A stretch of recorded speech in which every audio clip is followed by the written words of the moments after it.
Hello, welcome to this latest Marlo Meets. Today I'm going to be joined by Maria Bataller, who is the founder of Capikooa, which is a sustainable toy company, and they specialize in producing products, designing and producing products for imaginative play.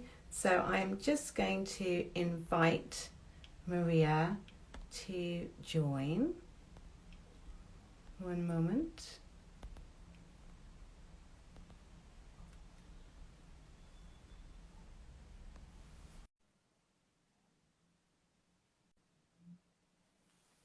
We were meant to be doing this at 12:30, but we just needed to bring forward an hour here. So I think Maria's joining.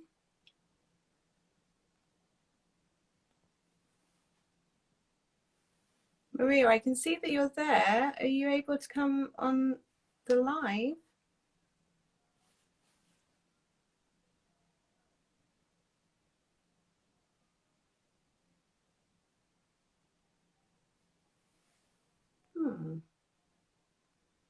We're having a technical difficulty. Here we go.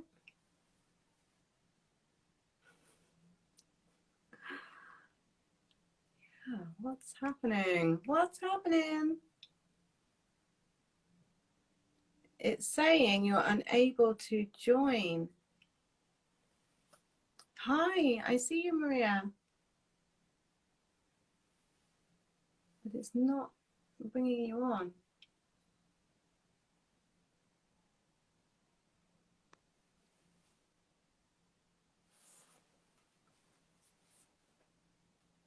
Is that working?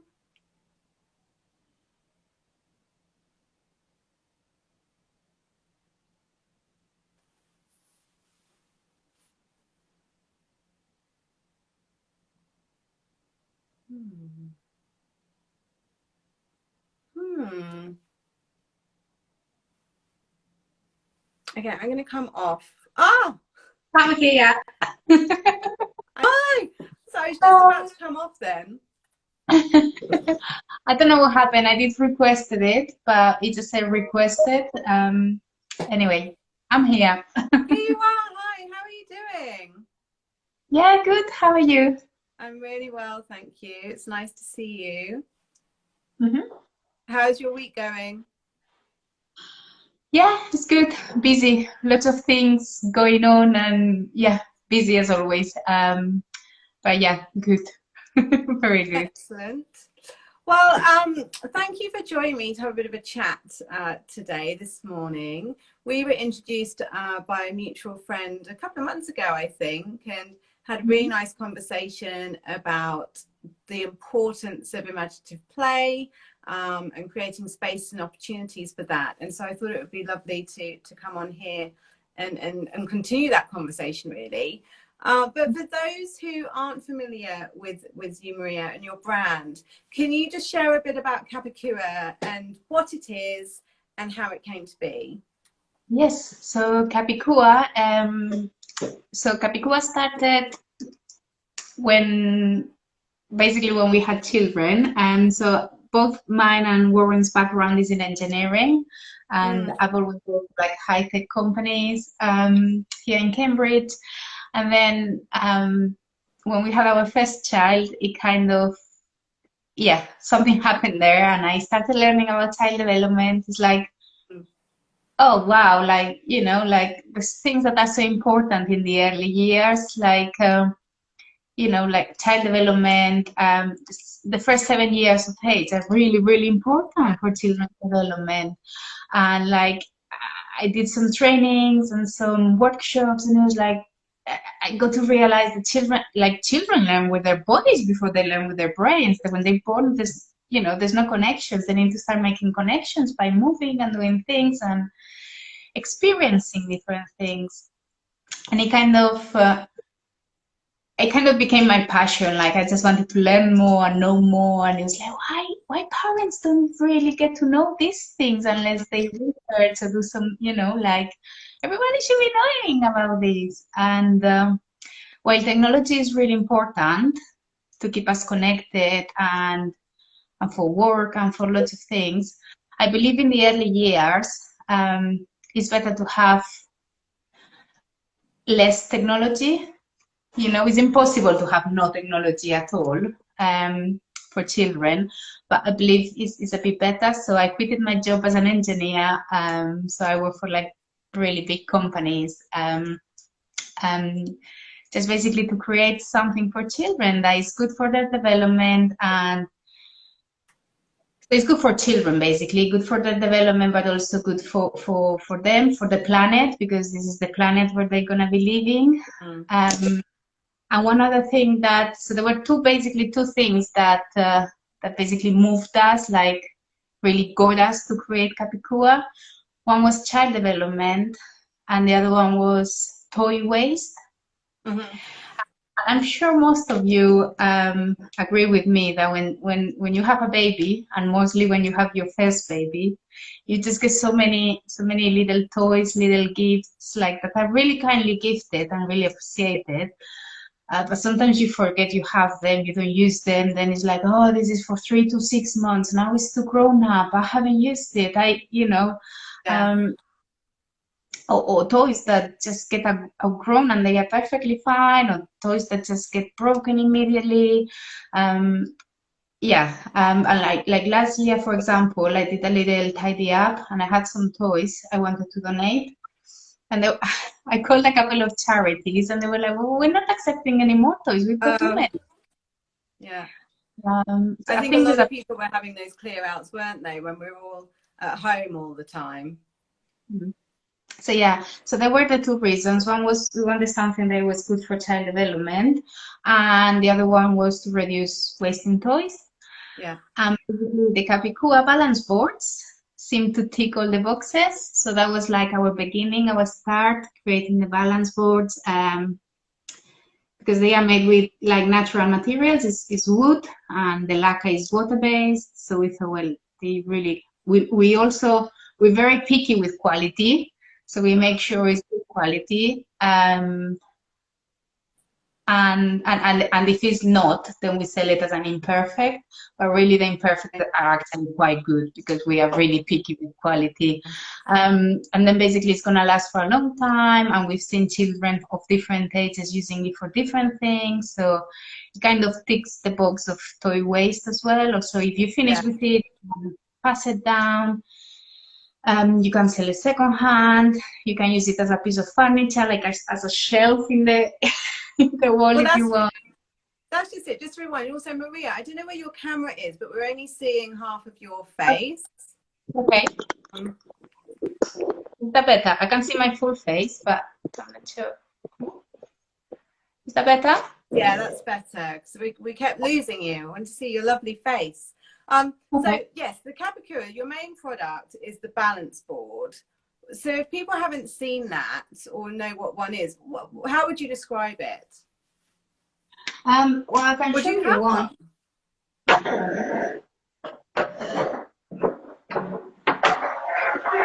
So I can show you one. So this is us, Capikooa, and this is the sort of thing I'm talking about. I'm not sure if you can see.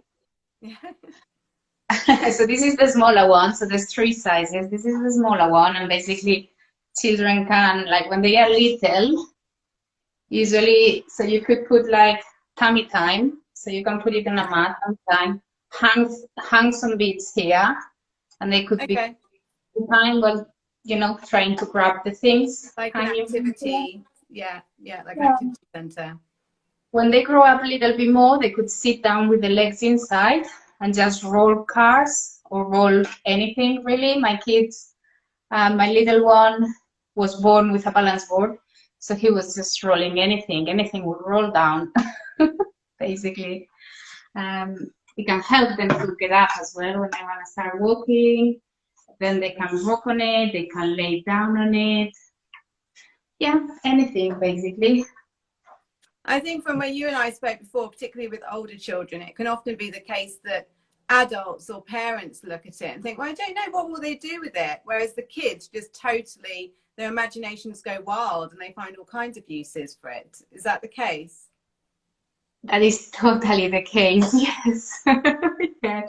I think as parents, we have lost part of our imagination and creativity along the way because we've been so many years following instructions and just yeah, like in our jobs and in our lives and in everything. But children really have that thing where they know exactly what it is. They got that imagination and creativity. And one of the things I really missed last year is actually going to face events Yes. because before COVID we were doing a lot of events and it was amazing to see the children running and just, like it's a boat, it's a mountain, I'm on top of the world, or like it was just amazing to see and parents were like, oh wow, I wasn't expecting that, but Yeah. it was So really good. Yeah. do you think you mentioned you were doing a lot of research, you were really getting interested in child development and understanding, the different phases, and so it sounds like it was this kind of marriage of the research you were doing with your engineering background. So what caused you to decide upon the balance board and that was the item or the product that you were going to develop? Because we saw the balance board was actually ticking all the boxes for us. Um, like when my first when Sophia, which is my first child, was 4 months old, we discovered like the little gym, which was like a gymnastic club for children. And I started at 4 months old, and Sophia started at 4 months old. And one of the things about child development, it was the really, so my passion with child development, there's two things. One is movement in the early years, and the other one is creativity and imagination. Yeah. And in this little gym, we learn a lot about the importance of movement. Like the highest form of balance is actually sitting still. Okay. And as with anything, you need to move, as with anything you learn, you have to do it a lot of times to then master it. So with sitting still is the same. If you want your child to sit still, one is not naturally possible until they are around 7 years of age. It depends on the child, but it's around that age that they are able to master, like the vestibular system is mature enough for that. But also the more they move in the early years, the more we challenge their balance, the more we run them, we put them up and down, the more experience they get and the better they get. And then therefore sitting still, like when they start school, it's easier for them to sit still. They've mastered the skill of sitting still, and they can then focus on what the teacher is saying rather than be fidgeting or doing things. It happens to me sometimes when I'm in a meeting or like in a training or something, and it's a lot of hours sitting down and listening to someone saying something, and sometimes you have the stress balls, don't you? Where you keep moving your, like you could clipping your pen or you keep doing something, basically sending signals to your brain to stay awake. Okay. To keep you focused. So that's kind of the same things that happen with children at school. It's kind of like they fidgeting because they need to send signals to their brain to keep focusing. Yeah. So the more they move in the early years, the more they master the skill of sitting still, and the best they get then. So that really, the balance board really ticked that box. It ticked the box of creativity. And we believe that creativity is not only about being artistic, we believe creativity is actually the skill of the future. I have sometimes, like, I'm Spanish, and like my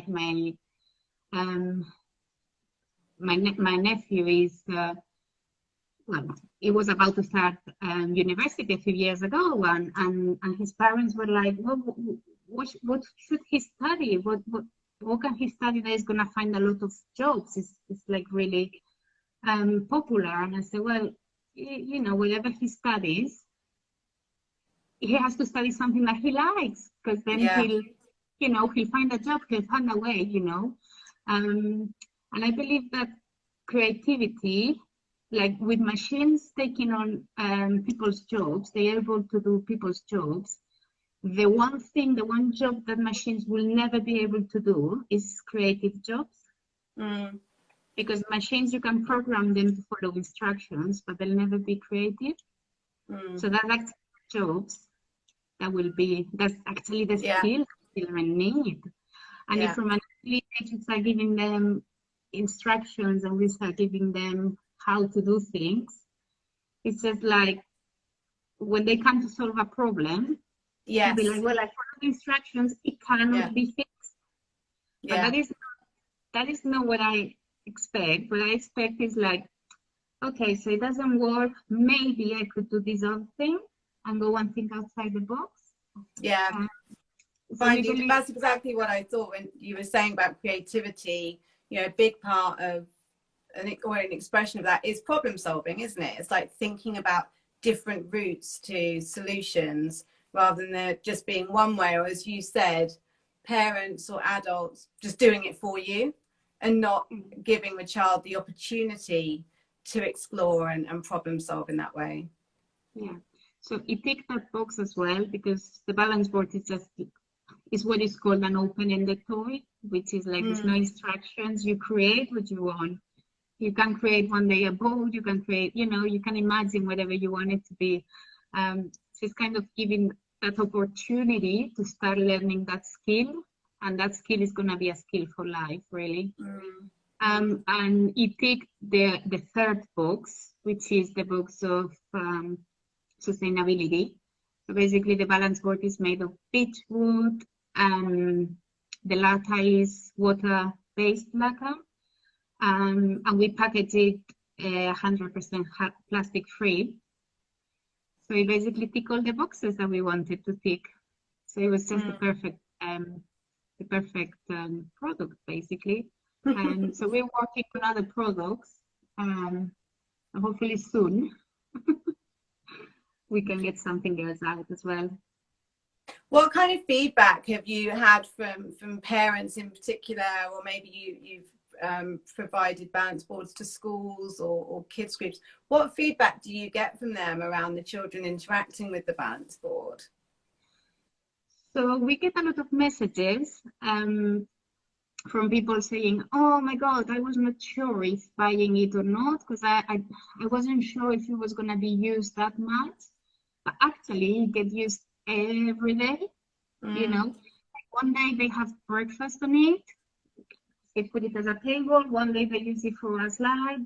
Another day they use it. It's like used actually every day. So there's people that hesitate. It's like, oh, I'm not sure if it's worth it. I'm not sure my kids will use it. But actually it gets used a lot. So that's most of the messages are saying that. Lockdown, we had some lovely messages from customers. So they're in lockdown when we were homeschooling at home. And I bet that was quite challenging for everyone. Yeah. So some little ones, they were just fidgeting on their chairs while doing the homework, very fidgety. And some moms were like, oh my God, I just can't do anything because it keeps fidgeting. It's just not properly doing the homework. And we had a lot of people saying, well, we just remove the chair and put the balance board, and then they are kind of rocking. So they rock a couple of times, and then they kind of focus for a little bit, and they are rocking. And that rocking movement means they don't need to fidget as much, or they don't need to get up and run around and that. So that was quite nice. There were quite a lot of moms that said, oh, thank you so much for the balance board, because I'm so glad I bought it, because it's helped a lot with homework and keeping children actually focusing for longer periods of time. So they just rock a couple of times, and that's enough to calm their, the thing of fidgeting and that. Yeah. So it's really nice as well. What are some of your tips thinking about the importance of imaginative play? What are some of the easy things that we can do as parents with our kids to really help foster their creativity and foster them developing their imaginations? I'd say just let them create their play. Like, for example, you playing snakes and ladders, I don't know, or you playing a game, or you playing Play-Doh, whatever you're playing, just let them create their own game, their own rules. Like, explain the rules and play it that way if you want to. But if your child decides that there's another way of playing, or there's another, just go with it and have fun. Or like, one thing I do sometimes is that before bed we always read a story. But sometimes we just sit down and it's like, oh, no book today. We're just going to invent a story, and we just start with, I don't know, and we just keep going around and continue the story. I don't know. Just a couple of things that come to my mind really that we do at home sometimes. Or like change it. Like we love some of the popular songs, like children's songs, which we sometimes change the words to like silly things or something. Yeah. It's kind of getting them thinking of other ways. It doesn't have to be that way. They can also create their own way, say their own stuff, their own words. Yeah. Just having fun with it, not being kind of scared Exactly. or making it a big thing.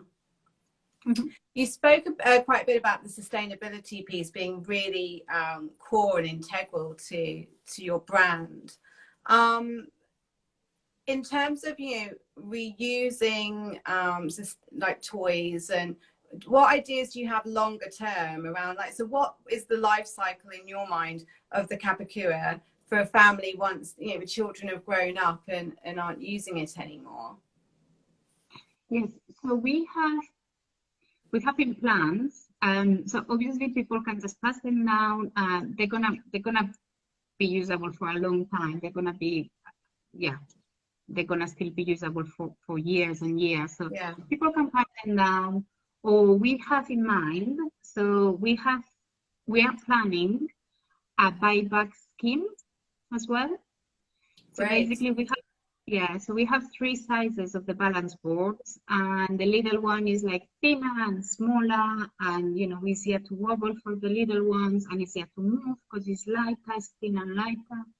And so we're thinking with a buyback scheme, parents who want to purchase, because we have a lot of customers that purchase the balance board when their children are like 6 months old or like 1 year, you know, very early on. Purchase the little one.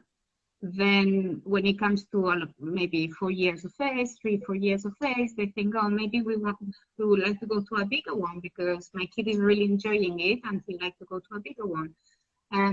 So with the buyback schemes, they'd be able to send us back the smaller one, and we will give them a discount to go towards the second one, to go towards the medium-sized one, for example. And then the balance boards will just stay in our website for like a second-hand shop, for example. So making it more affordable, for other families to purchase. Great, some really nice ideas there. And you said that you're in the process of developing some new products. Can you talk about any of them, or is it top secret? It's very early stages, so I cannot say much. It's quite a hard job to start a new product. There's a lot of work involved with design and, you know, like all the certification and testing and all the materials and putting it together and that. So at the moment I cannot say much, but it will follow our philosophy in Capikooa of like, it has to be good for child development and it has to be good for the planet. And it probably will involve like movement and creativity as well. So it'll be along those lines. Amazing. So if people want to, you know, experience the board, I know you said before lockdown you were doing lots of events. Have you got any events or any opportunities coming up where people can come and see you and find out more about the Capikooa? Yes, so we have quite a few events lined up for August. I think we have all the weekends. We are busy with events, all the weekends in August. So we are gonna go to Tot Fest, go and check Tot Fest. There's 3 events of Tot Fest in 3 different locations. One is Newmarket, one is Yorkshire, and the other one I can't remember. But anyway, there's 3 locations in the UK. Tot Fest will be there with our board, so you can actually try them real life and that. We're gonna go to a tribal hearts festival, which will be camping there, so we will actually be there. Okay. And again, we'll bring some balance boards and some games and some activities for the children to enjoy while there. So come and see us. If anybody come to any of the events, please come and say hello, because we love hearing from people. And we are gonna be in there's a Green Life event at Westfield Shopping Centre and Milton Keynes, the centre at Milton Keynes. So we'll be there as well. So some great opportunities. That's in October, I believe. So yeah. And are the details of these events on your website, Maria? Or should we check social media? I don't think they are at the moment, but we're gonna be putting them up soon. Yeah. Great. Well, it sounds like you've got lots going on in the pipeline with events and new products. And thank you so much for coming on to speak a little bit about this. It's been really, really useful and interesting. And there's so much conversation now around the importance of play. I think particularly in light of everything that's gone on this past year. And so really grateful that there are great products like yours that can help children with that. Thank you. Thank you so much. Thanks, Maria. Speak to you soon. Yeah. Bye.